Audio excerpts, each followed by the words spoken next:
enfermedad es un conflicto emocional, Sí. porque unas veces se desarrolla en un simple esguince y otras veces en un cáncer. Bien, hay que pensar que la enfermedad física no siempre es a consecuencia de un conflicto emocional.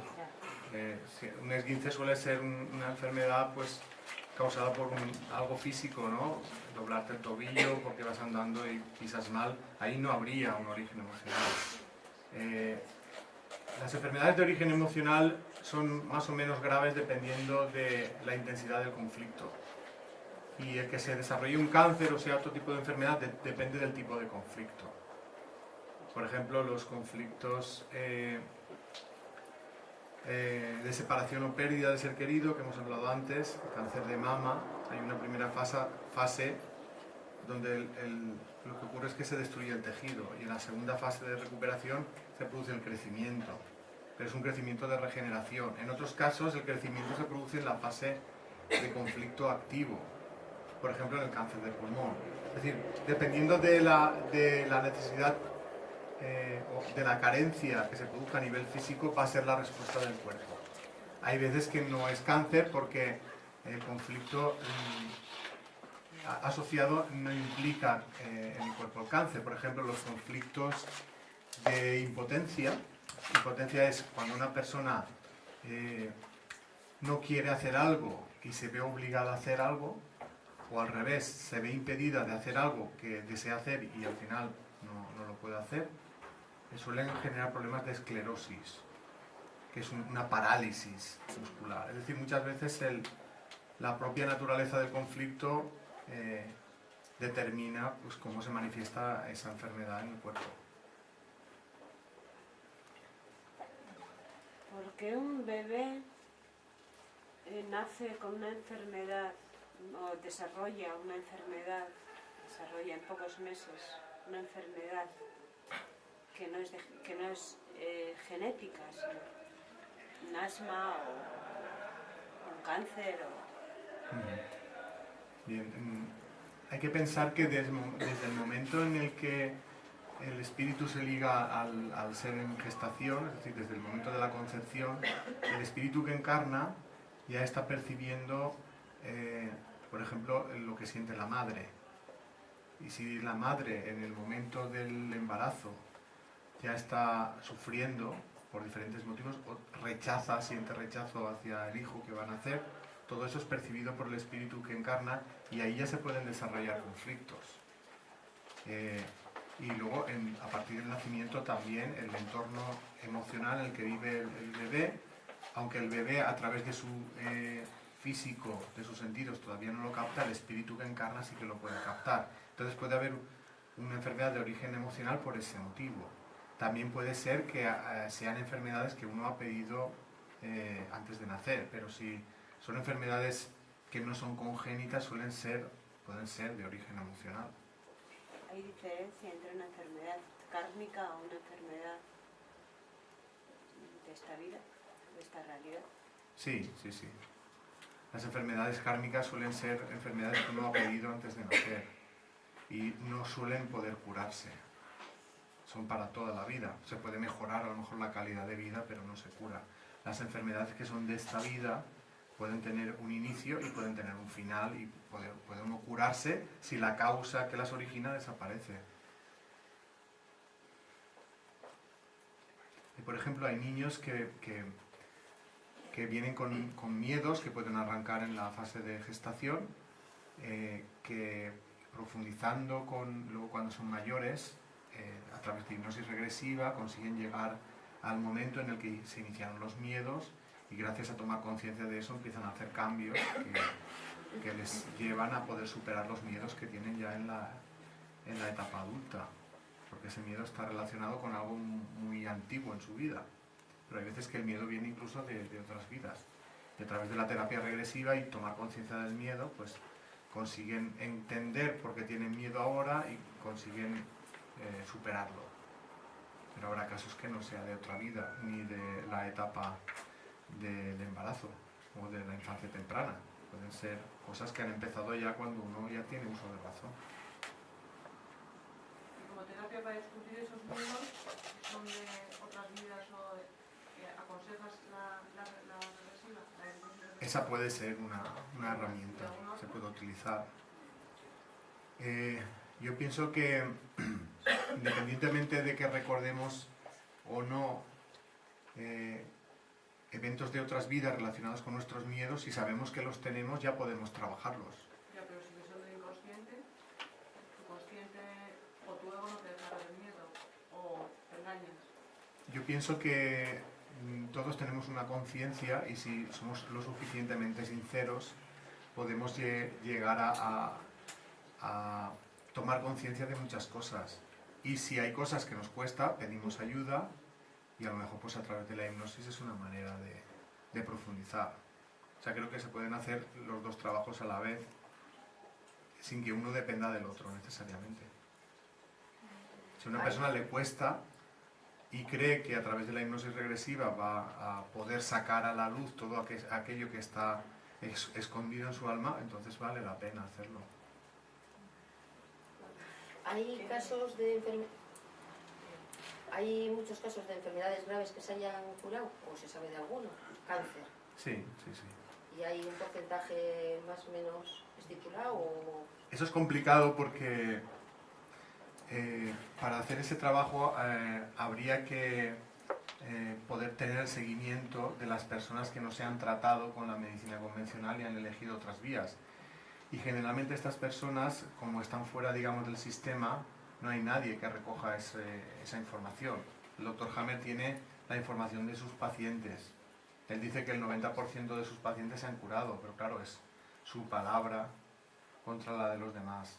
Entonces, un estudio que haya sido, digamos, publicado como artículo de investigación, como estos que os he mostrado sobre ese tema, es bastante complicado. Sí que hay casos de personas reportados en la literatura de personas que se han curado espontáneamente. Luego hay el caso de, no he hablado de ello porque me lo he saltado, un estudio con pacientes de cáncer de mama que estaban haciendo para, igual lo puedo, aunque lo he desenganchado, bueno, da igual. Era un estudio donde estaban intentando ver si las mamografías servían para detectar precozmente el cáncer de mama y así tratarlo precozmente. O sea, no tenía nada que ver con el tema de la curación espontánea. Pero en ese estudio descubrieron que hay un porcentaje, alrededor del 25%, de cánceres de mama que se curan espontáneamente.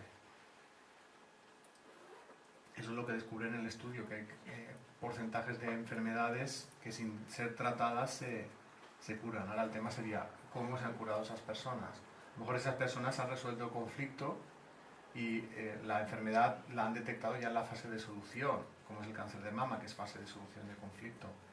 Entonces yo pienso que un estudio completo todavía no existe porque no se admite que las personas se puedan curar resolviendo conflictos emocionales, pero sí que hay casos, artículos donde hay especificado pues, personas que tenían una enfermedad grave y se han curado sin tratamiento. Casos de mujeres, y sobre todo cáncer de mama es lo que más hay.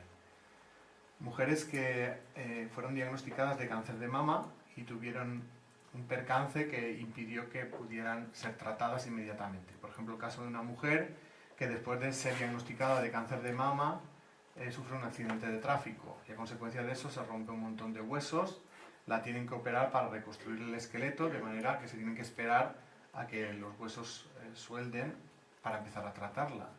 Y en ese tiempo pasan 3 meses. Pues resulta que cuando vuelven a hacer las pruebas del cáncer de mama, después de esos 3 meses, el cáncer había desaparecido y no había sido tratada con nada. Y todo eso sí que se ha recogido en artículos de investigación. Pero ver el efecto que puede tener la resolución de conflictos en la cura de enfermedades, eso es más complicado. Yo sí que conozco casos de personas que han hablado con nosotros, les hemos intentado ayudar y se han curado. También puedo decir que hay casos que no, porque eso depende de si realmente la persona resuelve sus conflictos. Eso es más complicado en algunos casos. Todas las personas quieren curarse, eso por supuesto, pero no todo el mundo está dispuesto a hacer los cambios necesarios para poder curarse. Eso ya es más complicado. Entonces eso es un trabajo que algunas personas sí que lo quieren hacer y otras no. ¿Solamente los cambios alimentarios, por ejemplo, podrían cambiar nuestras emociones? Quiero decir, la forma de ver las cosas y a raíz de eso poder curar una Yo pienso que no. Que primero está el cambio emocional. Que haya enfermedades en los que la alimentación pueda tener una influencia, no digo que no, habrá casos que sí. Y que eso pueda servir para que la enfermedad... La alimentación me refiero a cambios de vida, o sea, alimentación, bueno, me venía a la cabeza precisamente un caso, bueno, hubo una conferencia de un señor que anda con, bueno, y me venía al caso porque es que además me enrollo, pero este señor anda con personas que tienen cáncer, están en fases ya, bueno, están en cuidados paliativos ya, y me venía al caso el caso de una señora que tenía un cáncer de mama, se le extendió, bueno, se le extendía al riñón, a los huesos y estaba embarazada. Entonces le dijeron para tratarse con quimio, radios y demás, pero que claro, que ella no quería tratarse porque pues estaba embarazada y quería llevar a cabo el embarazo y decía que prefería que el niño naciese y que si ella tenía que morir, morirse. Todo esto le llevó pues a ir a los cuidados paliativos porque ya decían que no, vamos, que no iba a poder salir entonces adelante ella. Y el investigador médico que está en ello, lo único que le decía era que, bueno, pues que cambiara sus hábitos de vida, pues como por ejemplo bañarse en sal, que no comiera carne pues una vez a la semana al menos, en fin, que hiciera unos cambios. Y eso pues parece ser como que le hizo que los tumores se redujeron, incluso desaparecieron en muchos órganos. Sí, pero yo pienso que más que por el mero hecho en sí de hacer esos cambios, yo pienso que la decisión que tomó ella de salvar a su hijo y tener la lucha por que su hijo naciera y cuidarle, eso ya es un cambio emocional muy importante. Sí. Y entonces yo creo que a lo mejor eso es el detonante de la mejora a nivel físico. Cuando se producen abortos, ¿qué lectura es la que hay ahí detrás? Bueno, los abortos pueden ser por diferentes motivos. Estamos hablando de abortos espontáneos. Puede ser un ensayo de la naturaleza antes de, digamos, que el embarazo vaya a término, porque a veces el organismo necesita prepararse para tener un bebé. De hecho, hay muchos abortos en los primeros meses que son espontáneos y obedece a que, digamos, que el cuerpo todavía, la madre todavía no está preparado para acabar el embarazo, llevarlo a término. Eso sería, digamos, una causa física puramente. Luego, causas emocionales, pues puede haber diferentes. Por ejemplo, si una madre, por ejemplo, se ha quedado embarazada y no desea ser madre y psicológicamente hay un gran obstáculo, muchas veces eso genera que el embarazo se malogre, porque digamos que hay como las energías no fluyen como toca, o el propio espíritu que encarna siente que va a ser rechazado y él mismo se retira. O sea, también puede ser que el espíritu que vaya a encarnar se eche atrás, porque perciba a lo mejor, pues, se asuste, ¿no?, de lo que puede empezar a percibir y se eche atrás, y entonces corte el cordón de plata y entonces eso le quita la vitalidad al feto y el feto muere. Puede ser también que a lo mejor el espíritu de la madre en otra vida pues hubiera tenido hijos a los que abandonara, o se hubiera quedado embarazada en múltiples ocasiones y hubiera abortado voluntariamente, de manera que, digamos, que ha hecho mal uso de la posibilidad de ser madre. Entonces en esta vida sufre la frustración de querer ser madre y no poder. O sea, puede haber diferentes motivos. Algunos son espirituales, algunos puramente físicos. Dicen, y en este caso, bueno, en este término, un aborto que puede surgir así, espontáneo, como consecuencia de eso puede la persona acabar con una enfermedad. Depende de cómo se lo tome. Si no le genera ningún trauma, no tiene por qué acabar con una enfermedad. Si se traumatiza mucho, pues podría influirle. Yo pienso que si una mujer quiere quedarse embarazada no debe tirar la toalla por un primer aborto. Lo normal es que lo vuelva a intentar y cuando se quede embarazada pues se acaba el problema, ¿no? Pero sí que es cierto que hay casos pues, que a lo mejor pues, la madre tenía mucha esperanza, mucha expectativa en ese embarazo y al malograrse pues se deprime y eso le puede afectar y provocar alguna enfermedad. En un embarazo frustrado, digamos, un aborto espontáneo, por problemas psicológicos, digamos, de la madre, porque la madre no estaba preparada y el feto, ese espíritu, ha percibido ese rechazo, como tú decías, puede ser que con posterioridad, en una concepción posterior en esta vida de esa misma madre, venga ese mismo espíritu. Sí, sí, sí. Sí, cuando hay un espíritu que ya ha acordado el venir como hijo de una determinada madre, pues lo suele intentar de nuevo. A veces será el mismo, a veces otro, pero si ya tienen eso acordado, lo volverá a intentar. Sí, está acordado, ¿no? Sí. A mí me gustaría, buenas tardes a todos, a mí me gustaría que valorases como profesional que eres sanitario la importancia que tiene el oncólogo cuando habla con la primera vez, cuando habla con su paciente y le da la noticia de que, bueno, que tiene un cáncer y la manera que tiene de, a lo mejor, de tratar a ese paciente, porque no olvidemos que cuando vamos al médico depositamos toda nuestra confianza en el médico y lo miramos más bien pues no como un chamán, sino como que él tiene la llave para curarnos. Estoy hablando en general, ¿no? Luego hay otras personas como yo que pienso que nos curamos nosotros mismos, pero nosotros somos los que tenemos el poder. Y me gustaría que valorases eso, ¿no? De que a mí me gustaría pues, que el día de mañana los profesionales sanitarios, hombre, no llegarán a lo mismo que tú, pero que es muy valiente al hablar así de estas maneras como hablas de la medicina, pero que fueran más humanos y fueran más espirituales a la hora de enfocar esta enfermedad, que en realidad no se sabe nada de ella, y que es todo un misterio, ¿no? De cómo nace esta enfermedad, cómo se reproduce, por qué a veces se muere, por qué a veces vuelve a aparecer una vez curada, que como es una enfermedad que es una incógnita, por qué a veces los profesionales sanitarios se creen tan prepotentes a la hora de hablar de una enfermedad de la que no se sabe nada. La verdad es que no sé cómo responder a esa pregunta, porque quiero decir, yo deseo que en el futuro pues todo esto que he comentado hoy forme parte de la medicina a la que todos podamos acceder y que vayas a la seguridad social y te traten de esta manera, ¿no? Lamentablemente ahora no es así.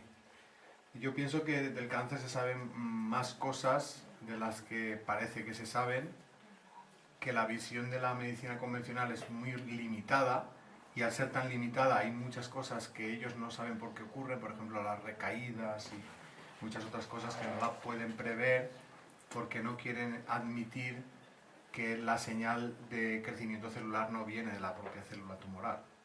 Si esto lo admitieran, pues sabrían entender el por qué.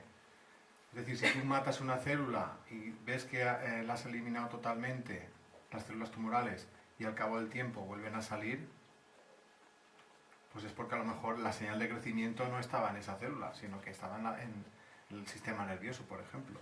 Entonces, si esto se incorporara a la medicina, pues se explicaría mucho mejor las respuestas a los tratamientos. También espero que con el tiempo los tratamientos dejen de ser tan agresivos, ¿no? Y sean pues más parecidos a lo que yo estoy proponiendo, ¿no? En estas charlas. Y yo creo que eso haría que muchas personas ante el cáncer pues no fuera algo tan traumático, porque el cáncer puede ser traumático por la enfermedad, pero también es traumático por el tratamiento que sabes que te van a dar. Entonces yo pienso que ya debería llegar el día que ya todos esos tratamientos se eliminaran, ¿no? Y se sustituyeran por algo menos agresivo y más acorde con esta concepción. Pero la valoración de los oncólogos pues depende, pues cada uno, habrá algunos que lo hagan con su mejor intención, creyendo que están en la razón, habrá otros que sabrán la verdad, pero no la darán a conocer, eso me parece más grave. Y habrá otros que dirán, yo no puedo seguir con esto, me voy a otro sitio porque mi conciencia me impide continuar, ¿no? Que de hecho hay muchos que han actuado así. Entonces, yo no puedo decirte nada más, quiero decir que cada uno actúe con su conciencia. La charla no va dirigida a los oncólogos, va dirigida a la gente. Que sepa la gente que tiene mucho más que hacer en sus enfermedades que esperar simplemente al tratamiento de la medicina. Digamos que esa es la diferencia entre esta concepción y la concepción clásica. La concepción clásica es yo estoy enfermo, cúrame, dame un tratamiento que me cure. Esta concepción es yo estoy enfermo, tal vez he enfermado por algo que yo he hecho y tal vez cambiando eso me pueda curar. Entonces cambia bastante la perspectiva. El médico ya no es el protagonista de la curación, es alguien que debe ayudarte a que tú te cures, no es el que te cura. Y solo te puedo decir eso. ¿Hay algún estudio, alguna cosa, digo por curiosidad propia, que trate sobre más, por ejemplo, tema de inteligencia emocional o práctica en ese estilo y enfermedad? Quiero decir, que tenga relación, que a mayor inteligencia emocional, tanto expresada, tanto como conocimiento de uno mismo, con menor o mayor enfermedad. Eso es algo parecido a lo que habéis preguntado antes, ¿no? A lo mejor me he perdido. Porque yo creo que esos estudios, si los hay, lo desconozco, a lo mejor alguien lo ha hecho. Pero esos estudios implica ya que uno crea que la enfermedad puede venir de origen emocional y que está poniéndose manos a la obra de cambiar algo a nivel emocional. O sea, implica un cambio bastante importante en la medicina. Si eso se da y al final eso lo aceptan y se quieren publicar este tipo de artículos, seguramente al final lo sabrá. Yo desde luego lo desconozco. Buscaré por ahí, a lo mejor en estos últimos años. A nivel medicina tipo tradicional será difícil, pero claro, como psicológicamente sí que ya hay muchas investigaciones a raíz de eso, por ejemplo, con puede los ser que trastornos lo haya. alimenticios. Puede ser que lo haya, pero yo lo que os he puesto es lo que yo he llegado a conocer. Es genial. Sí. ¿Puedes hablar un poco sobre la esclerosis múltiple? Sí, lo que comentaba antes un poco, cuando una persona vive un conflicto de impotencia equivale a decir no querer hacer algo y verse obligado a hacerlo, o privarse de hacer algo que desea hacer. En esos casos es un conflicto de impotencia. Eso puede acabar desencadenando una esclerosis múltiple. Entonces, para mejorar e incluso curarse, hay que resolver el conflicto de impotencia. Es decir, si no te atreves a hacer algo que querías hacer, hacerlo. Y si te estás viendo obligado a hacer algo que no quieres, dejar de hacerlo. Dicen, ¿eso mismo podría ocurrir con la fibromialgia? La fibromialgia suele ser una enfermedad que está causada cuando una persona es muy rígida. Entonces, para mejorar la fibromialgia hay que dejar de ser tan rígido. La rigidez a nivel emocional. Muchas veces la persona es demasiado controladora, quiere que las cosas vayan de una determinada manera y no, digamos que se enfada cuando las cosas no salen como ella espera. Entonces, para mejorar la fibromialgia hay que ser más flexible con los demás, más flexible con uno mismo. Y si esos cambios se van haciendo, mejora la fibromialgia. Sí.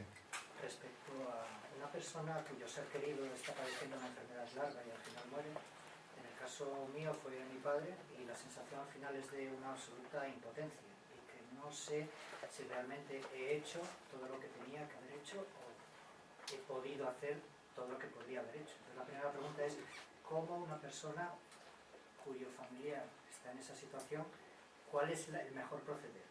Y la segunda pregunta es respecto al espíritu, a lo que se ha pactado, a lo que decías antes, ¿cómo lo interpretas respecto a esa otra persona que es un familiar que está sufriendo la enfermedad de ese familiar?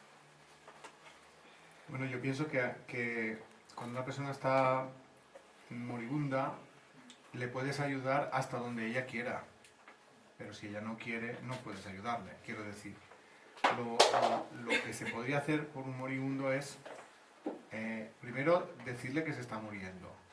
O sea, no negarle el que sepa que se está muriendo. Y luego es escucharle para que esa persona pueda exteriorizar con total libertad todo aquello que quiera contar en ese momento. Y según lo que esa persona te vaya contando, te podrás aconsejar más o menos.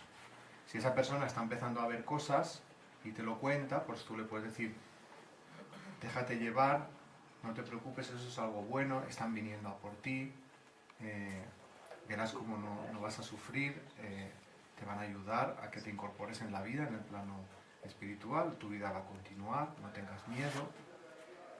Pero hay veces que la persona tiene miedo a morirse, entonces si tiene miedo a morirse y no quiere hablar del tema, no le puedes obligar.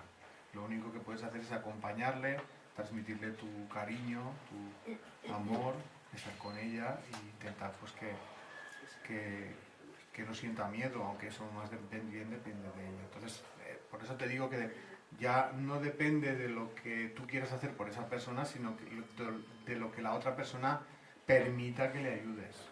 Lo ideal sería permitir a esa persona que se pueda despedir de sus seres queridos, que exprese todo lo que siente y poder escucharla y aconsejarla y prepararla para ese tránsito hacia el otro lado. Pero a veces eso se podrá y a veces no. Y a veces el problema no es por el moribundo, es por la familia. Que muchos familiares no quieren que se hable con el moribundo de todo eso. Entonces, depende. Si es tu propio padre es más fácil porque tú eres la familia, entonces, pero a lo mejor pues otros hermanos no lo ven igual y de todas maneras si uno piensa que se ha quedado algo en el tintero que le hubiera gustado hacer y no pudo, eso tiene remedio, es decir, se puede hablar con el padre o con el desencarnado mentalmente.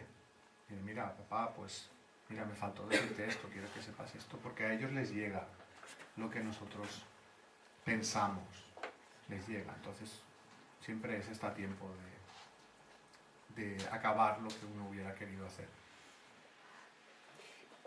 Cuando está en ese estado de que ya se está yendo, cognitivamente también puedes dialogar con esa persona. Sí. Aunque pensemos que no nos escuchan porque su cuerpo ya no responde, el espíritu sí que lo capta. Entonces se le puede hablar no al cuerpo sino al espíritu. Hay personas que están en coma y pensamos, pues como está en coma no se va a enterar. No, estamos equivocados. Podemos seguir hablándoles porque lo que no se percibe a través de los sentidos se percibe a través del espíritu. Cuando tienes un bebé con todo el cariño del mundo, o sea, sin ningún tipo de rechazo, sino al contrario, y de repente el bebé se pone malo y lo tienes que dejar en un hospital durante 8 días con una luz amarilla, ¿le puede dar un perjuicio al bebé esa sensación de abandono? Te estoy hablando de un bebé de días. Hay que mirar también un poco el tema de, primero si es necesario eso o no. Hay veces que si un niño está grave y necesita de esos cuidados, primero está la supervivencia física que el cariño. Digo, a nivel emocional, el bebé, si puede sentirse abandonado, la sensación que puede tener. Depende, si los padres siguen preocupados por él, aunque no estén encima de él puede percibir espiritualmente que los padres están con él. Ajá. O sea, que no hace falta que estén.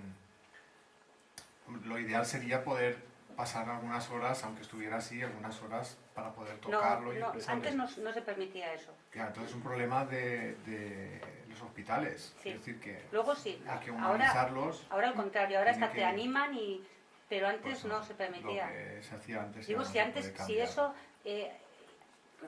a ver, si eso a personas que ahora tengan, por ejemplo, pues 40 años o 30, lo que sea, si hay... si les puede haber marcado. Eso es. Depende del espíritu, lo preparado que esté, lo que sea capaz de percibir. Depende.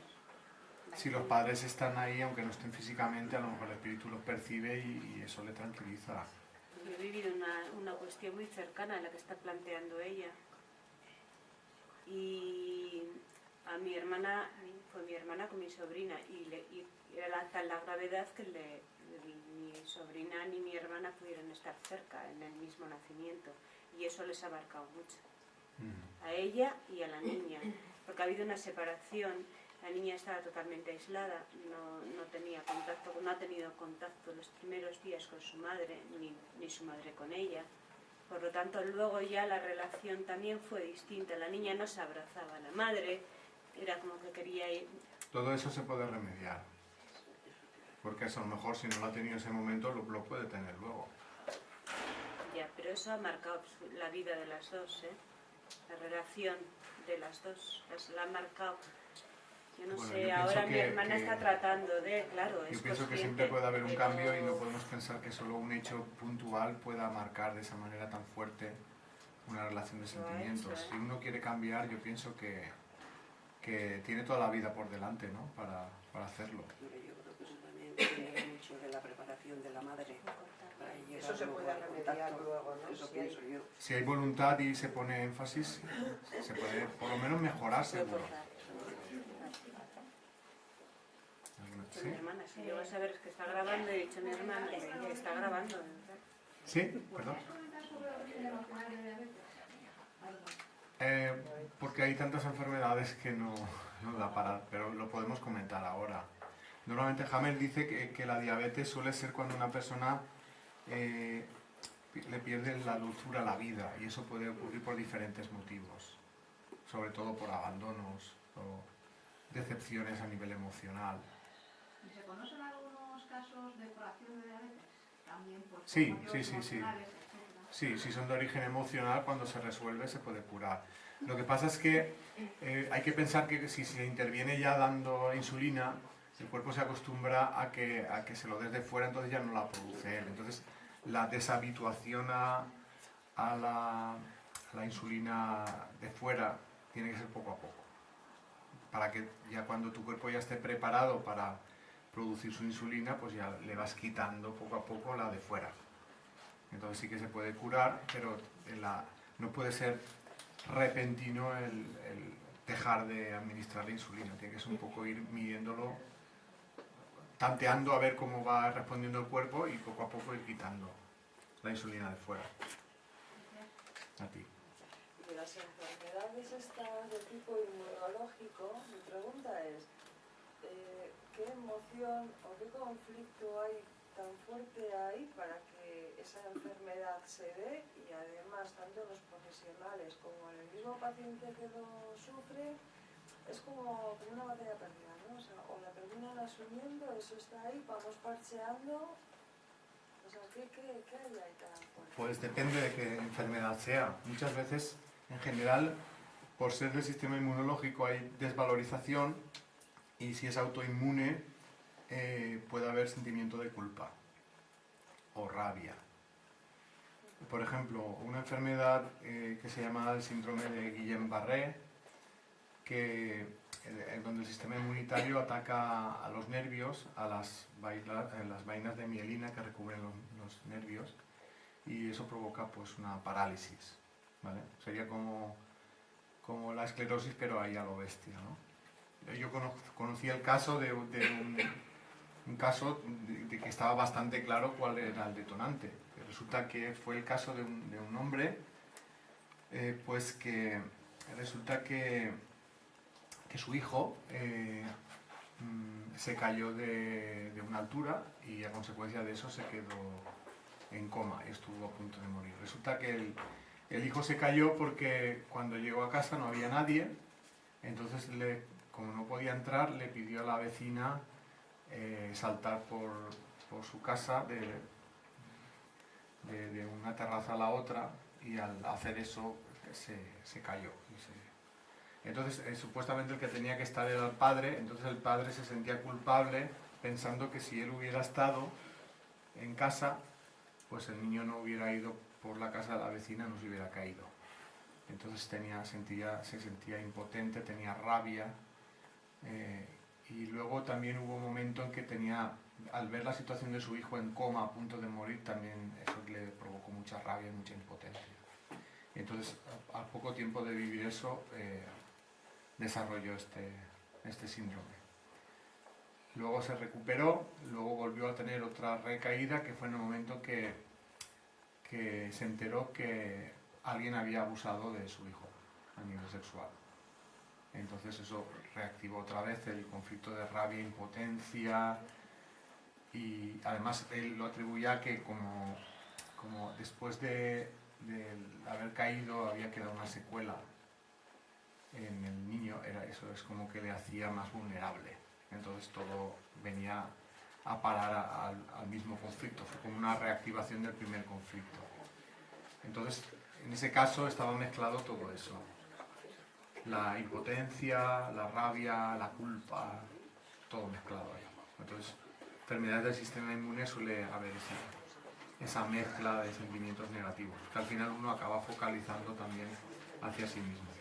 Sentimiento autodestructivo. Cuando es enfermedad autoinmune suele haber una parte de culpabilidad y de sentimiento de autodestructivo.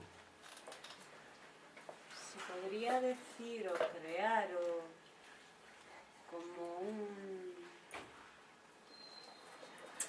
acción-reacción, es decir, si yo estoy en un estado de angustia a la larga, o sea, y se alarga en el tiempo, creo X enfermedad. ¿Es matemáticas o depende? Suele ser bastante matemático, o sea, en el sentido de que si uno no resuelve los conflictos, sigue sufriendo sin resolver, sigue sufriendo sin resolver, suele acabar apareciendo una enfermedad física. Es decir, podríamos evitarla. Sí. Si yo corto esa... Sí. Evito. Se podrían prevenir muchas enfermedades resolviendo los conflictos antes de que se manifestaran como enfermedad física. Porque el conflicto suele tener, a no ser que sea muy intenso, que entonces es todo muy... se desencadena la enfermedad física prácticamente inmediatamente. La mayoría de conflictos suelen ser conflictos que llevan bastante tiempo y que van incrementando su intensidad porque no se resuelven. Si se hubieran resuelto antes, seguramente no hubieran llegado al extremo de causar una enfermedad física. Entonces, si cuidamos más nuestro interior, seguramente evitaremos que llegue a ser tan grave el padecimiento emocional que se transforme en una enfermedad física. O sea, vale para prevenir y vale para curar el trabajo emocional que hagamos. Y una vez he cogido la enfermedad, entonces me hago consciente, vamos a poner, ¿no? Entonces digo, ostras, ahora me doy cuenta por qué me ha venido. Entonces, ese sentimiento, ese malestar o lo que sea, al cambiar eso, la enfermedad puede remitir. Primero es la toma de conciencia, luego hay que cambiar, porque si solo te das cuenta pero no haces nada, no cambia. O sea que tienen que ser las dos cosas. Hombre, al darme cuenta, entiendo que hago algo, ¿no? Sí, si ese me es doy el cuenta primer y no hago paso. nada, es que ya es como pagarme. Hay personas que se dan cuenta y no hacen nada. No quiero. Uy, dice, Ya, pero eso agarramos es la maleta y salimos corriendo otro todos. conflicto más. ¿Por qué? ¿Alguna pregunta más? Sí.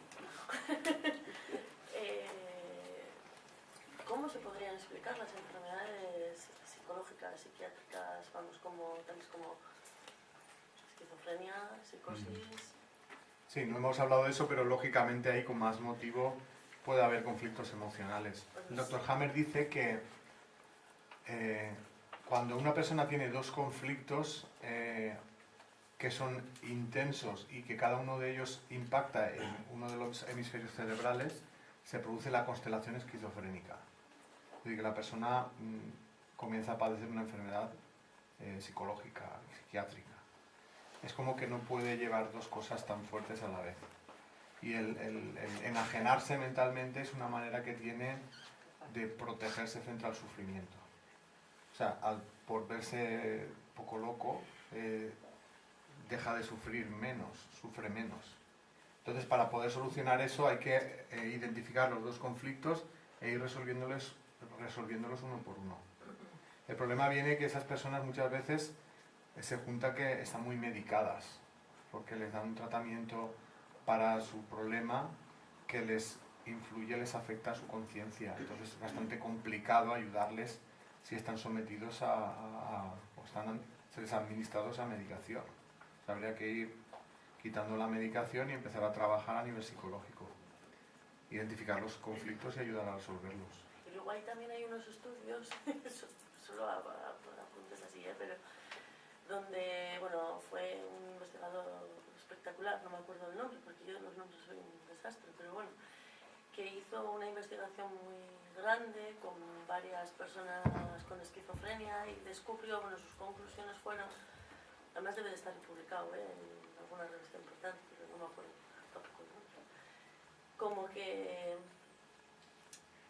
haciendo un estudio sobre sus antepasados, digámoslo así, o teniendo en cuenta los antepasados, como que se dieron cuenta de que parte de la, digamos, paranoia, entre comillas, porque no todos son paranoides, pero la paranoia o la idealización esa de esa esquizofrenia que tenían algunos pacientes eran reales, o sea que no era algo ficticio realmente.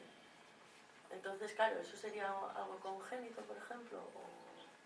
Es que si no te Por he ejemplo, entendido muy bien. Sí, me imagino, porque me explico fatal. Pero, por ejemplo, en este estudio había un caso en concreto de un chico que su enajenación, digamos, que era, él cogía a las personas y trataba de meterlas en el baño, en la taza del baño.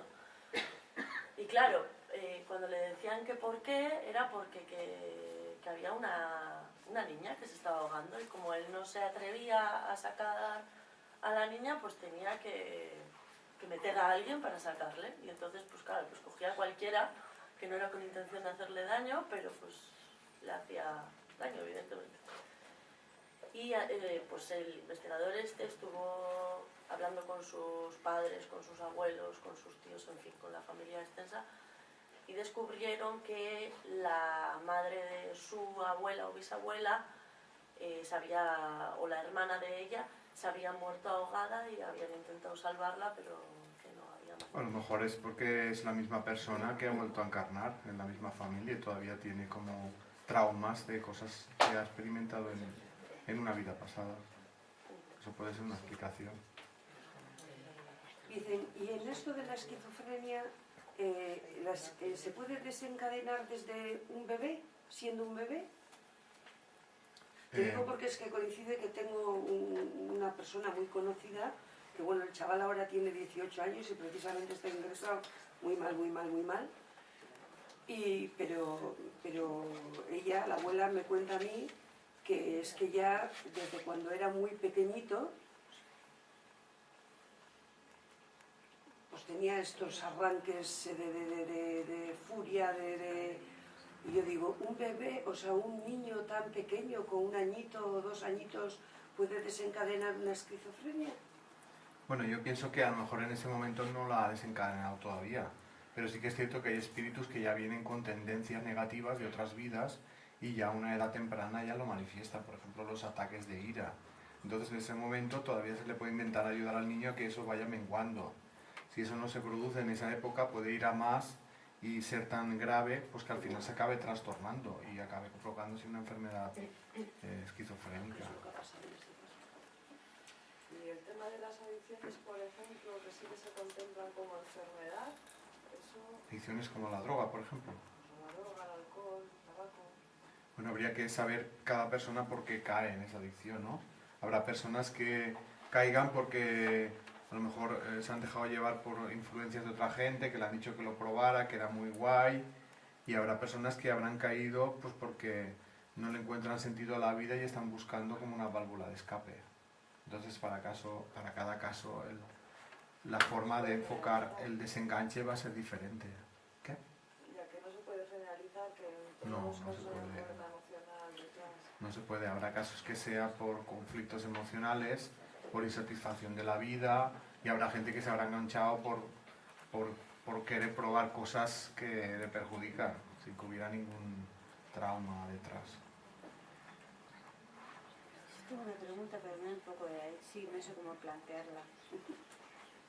Tú que has estado en más allá y conoces un poco, que no sé cómo plantearse, sale un poco del tema este, pero me ronda por la cabeza y la quiero plantear, a ver si la planteo bien, como yo quiero.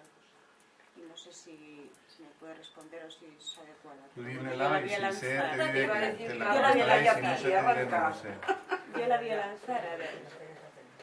A ver, yo de un tiempo a esta parte percibo un cambio en la humanidad. Bueno, en la humanidad, he dicho, es mucho decir, pero sí un cambio, por lo menos en lo que me rodea, ¿no? De hecho, aquí estamos y hay gente que ha venido a escucharte y para mí eso es un cambio importante, además bastante gente, y creo que por donde vas vienes tú y mucha gente, ¿no? Yo de un tiempo a esta parte estoy notando eso. Y yo me preguntaba hace mucho tiempo y me sigo preguntando por qué el ser humano tiene que sufrir para poder llegar al amor.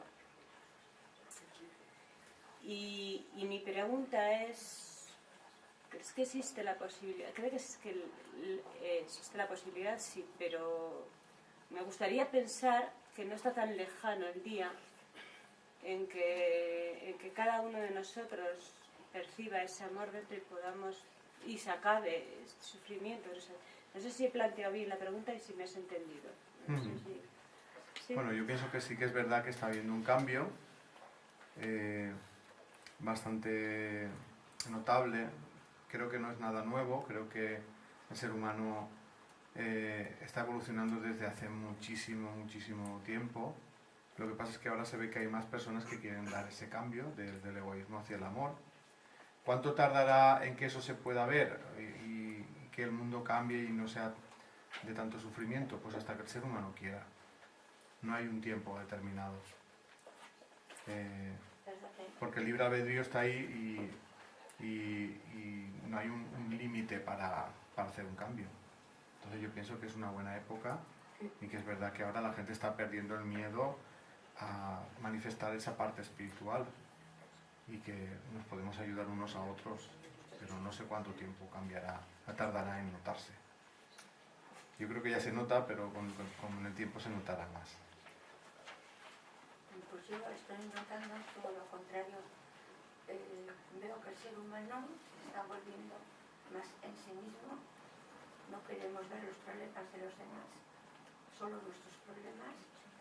No queremos saber nada y nos estamos volviendo muy egoístas, incluso entre los propios familiares. No sé si tengo razón. Mi pregunta es... No hay tanta generosidad como podía haber hace 50 años, o tanta... ¿Hace 50 años había más generosidad que ahora? A ver, a nivel yo que pueda decir de mi escalera o de mi entorno, nos relacionábamos mucho más, había más comunicación y ahora no la hay. Ahora en la casa que trabajan los dos, que vienen cansados, que no tienen ganas de nada, no se comunican con los hijos. A nivel de la calle vamos cada uno a lo nuestro. Si yo tengo este coche, a ver si puedo tener mejor del vecino. O sea, veo más egoísmo y menos comunicación entre las personas. No te ayuda a la gente. Yo pienso que sí que es cierto que en esta época, al haber más libertad, pues cada uno ha sacado lo que llevaba dentro, sea positivo o negativo. Hacia peor. Yo pienso que no. Yo pienso que si miráramos cómo estaba la humanidad hace 300 años, por ejemplo, había esclavitud. O sea, la esclavitud era algo que las leyes lo permitían. Hoy en día ningún país permite la esclavitud formalmente, aunque luego haya formas de esclavitud encubiertas. Si tiramos más atrás, hubo una época en la que el ser humano practicaba el canibalismo y ahora quien practica el canibalismo es visto por los demás como una persona pervertida y enajenada, ¿no? Entonces yo pienso que sí que va habiendo cambios, pero que los cambios son lentos y que hace falta tener una perspectiva de mucho tiempo para notarlos. Sí, habla. Pero, a ver, si vamos hacia una sociedad más inteligente, mejor preparada, no deberíamos hacer el bien porque somos más conscientes y tenemos más cultura que antes, y es todo lo contrario, nos hacemos más daño. Yo pienso que habrá una parte de personas que esté actuando con más egoísmo y luego habrá otras personas que no. Quiero decir que el vaso puede estar a una diferente altura y uno verlo medio vacío y otro medio lleno. Por supuesto que hay mucho egoísmo en el ser humano, mucho materialismo y que pues, lo que uno tiene más cerca es lo que ve, ¿no? Pero yo no pienso que hace 50 años estuvieran mejor las cosas.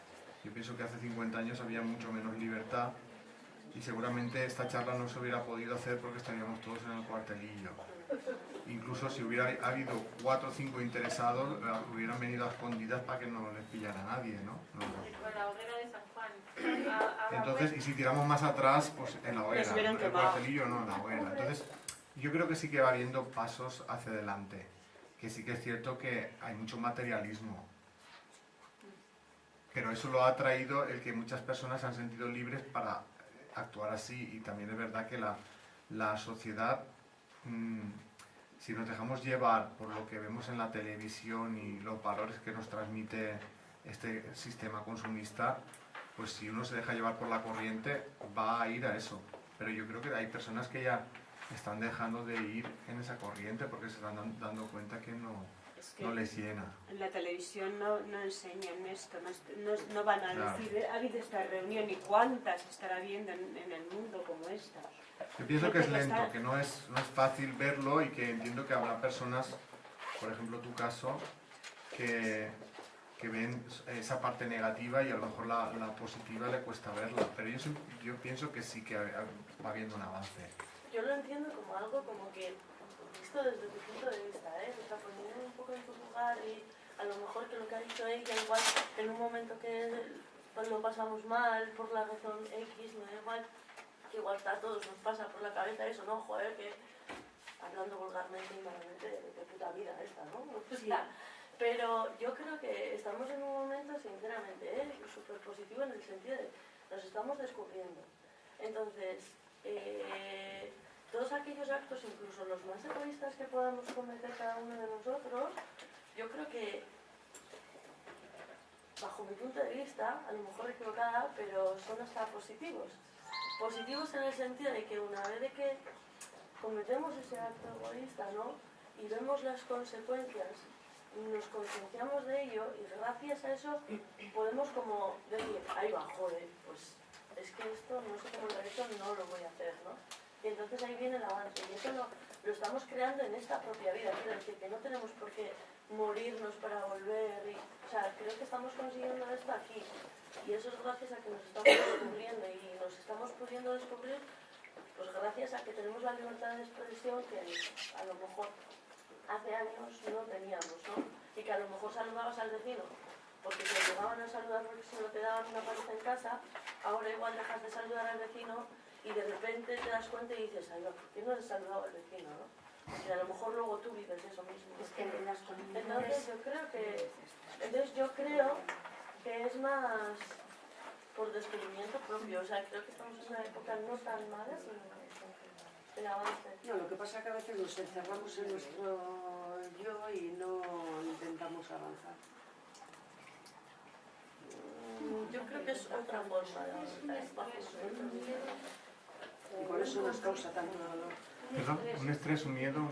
Un miedo, tienes una situación, pues eso, de estrés por problemas que tienes, te puede dar el mismo síntoma en el mismo órgano. Si el conflicto es del mismo tipo, puede ser que sí. Y aunque sean diferentes, aunque no tengas que ver un conflicto con otro. O sea, por ejemplo, una situación de enfermedad en tu familia o a miedo a otra cosa, ¿se te puede dar en el mismo órgano? Dependiendo de si hay algo en común o no. O sea, hay conflictos que a lo mejor las circunstancias pueden ser diferentes, pero el conflicto interno es el mismo. Por ejemplo, si una persona tiene tendencia a tener miedo, ese miedo se puede despertar por diferentes motivos, pero puede afectar al ser miedo al aparato respiratorio porque lo que tienen en común es que ha despertado el miedo. En mi caso es el estómago, pero no tiene que ver unas cosas con otras, pero siempre me afecta a él. Pero tiene que ver también con la personalidad de uno mismo. Por ejemplo, con la persona que tiene tendencia a tragar y a reprimirse y a no exteriorizar, pues suele padecer de ahí. También hay veces que uno tiene un órgano más flojo que otros y entonces cuando se encuentra mal a nivel emocional, pues donde más débil está es donde se le manifiesta. Pero siempre suele haber una mezcla entre el tipo de conflicto y la personalidad que uno tiene de cómo se toma esas cosas. Y entonces por eso digo yo que a veces conflictos diferentes para una personalidad determinada acaba despertando los mismos sentimientos negativos y por eso las manifestaciones a nivel físico son semejantes. No aceptas, no tragas. Pues si queréis lo vamos a dejar aquí. Gracias a todos.